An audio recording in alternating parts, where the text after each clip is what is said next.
कामचोर देवरानी। एक बार की बात है, सुषमा अपने पूरे परिवार के साथ खुशी खुशी मोहन नगर में रहती थी। उसकी 2 बहुएं थी, पल्लवी और शिवानी। एक दिन दोनों बहुएं रसोई में काम कर रही होती है कि तभी उनकी सास सुषमा उन्हें बुलाती है। अरे बहू, जरा इधर तो आना। शिवानी, जरा जाकर देखना सासू माँ क्या कह रही हैं। दीदी आप ही देख लो ना जाकर, आपको भी तो सुनाई दे रहा है। अरे मैं आटा गूंद रही हूँ ना, तुम चली जाओ। हाँ तो मैं भी तो सब्जी काट रही हूँ ना दीदी। अरे बहू जल्दी आओ। ओह, ये तो जाएगी नहीं, मैं ही जाकर देखती हूँ कि क्या करना है। पल्लवी सुषमा के कमरे में जाती है। जी मम्मी जी, क्या हुआ? शाम को घर पर कुछ मेहमान आने वाले हैं, तो तुम अच्छा सा खाना बना लेना बहू। ठीक है मम्मी जी, आप बता दीजिए क्या क्या बनाना है और कितने लोग आ रहे हैं। सुनील की मौसी जी और उनका पूरा परिवार आ रहा है। कुल मिलाकर 3 लोग और हमें मिलाकर हुए 9 लोग। तो अभी से ही तैयारी करना शुरू कर दो। और हाँ, घर की सफाई भी कर देना, हाँ अच्छे से। जी मम्मी जी, सब काम हो जाएगा, आप चिंता मत कीजिए। पल्लवी शिवानी को घर में मेहमान आने वाले हैं इसके बारे में बताती है। क्या 9 लोगों का खाना बनाना होगा, घर की सफाई करनी है? बाप रे, सासू माँ ने तो हमें घर की नौकरानी ही समझ कर रखा है। ऐसा नहीं बोलते शिवानी, हम इस घर की बहू हैं और घर के काम करना हमारा फर्ज है। दीदी तो है ही सासू माँ की चमची, जब देखो सासू माँ सासू माँ। मैं तो इतना सारा काम नहीं करने वाली। शिवानी कपड़े लेकर गमला साफ कर रही होती है और चक्कर आने का नाटक करने लगती है। मेरा सर चकरा रहा है। तभी वहां पल्लवी और सासू माँ जाते हैं। अरे बहू, क्या हो गया तुम्हें? मम्मी जी, बहुत तेज सर में दर्द हो रहा है। तुम एक काम करो शिवानी, आराम कर लो।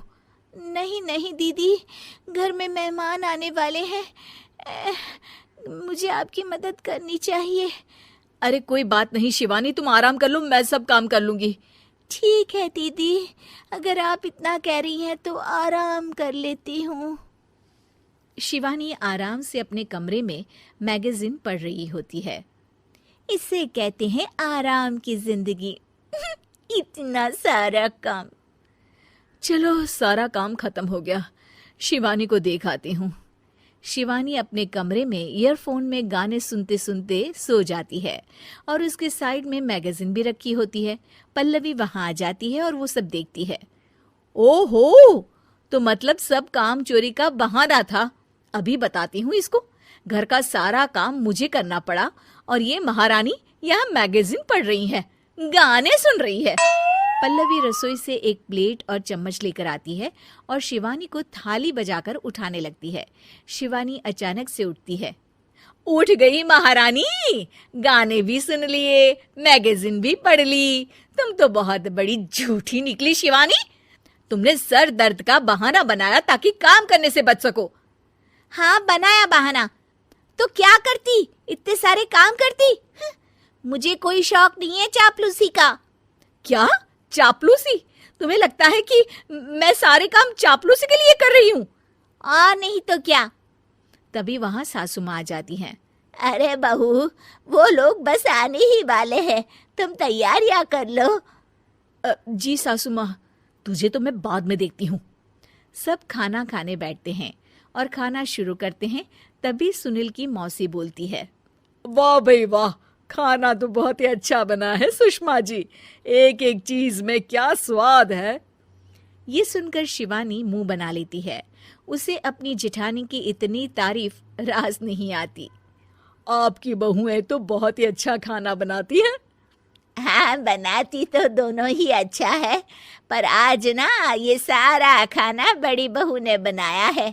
छोटी बहू की तबीयत ठीक नहीं थी, सो इसलिए। मानना पड़ेगा सुषमा जी, आपकी बड़ी बहू तो बहुत ही गुणवान है। पल्लवी की तारीफ सुनकर शिवानी को जलन होती है। पल्लवी ये सुनकर खुश हो जाती है और शिवानी की तरफ देखकर उसे चिढ़ाती है। कुछ देर बाद मेहमानों के जाने का वक्त हो जाता है। मौसी जी सबके लिए उपहार लाई होती है। वो सबको शगुन के पैसे देती हैं और अंत में पल्लवी के पास आती है। तुम्हारे लिए शगुन का लिफाफा तो है ही, पर बहू तुम्हें एक और उपहार भी मिलेगा इतना अच्छा खाना बनाने के लिए। मौसी अपने सोने के कंगन निकालकर पल्लवी को पहना देती है। ये लो, ये मेरे मनपसंद कंगन है, अब से ये तुम्हारे हुए। धन्यवाद मौसी जी। ये देखकर शिवानी तो पूरी तरह से जल जाती है और गुस्से से रसोई में चली जाती है। तभी वहां पल्लवी आ जाती है और उसे अपने कंगन दिखाने लगती है। देवरानी जी, अब आपका सर दर्द ठीक तो है ना? मुझे लगता है कि अब सर दर्द शुरू हो गया होगा आपका।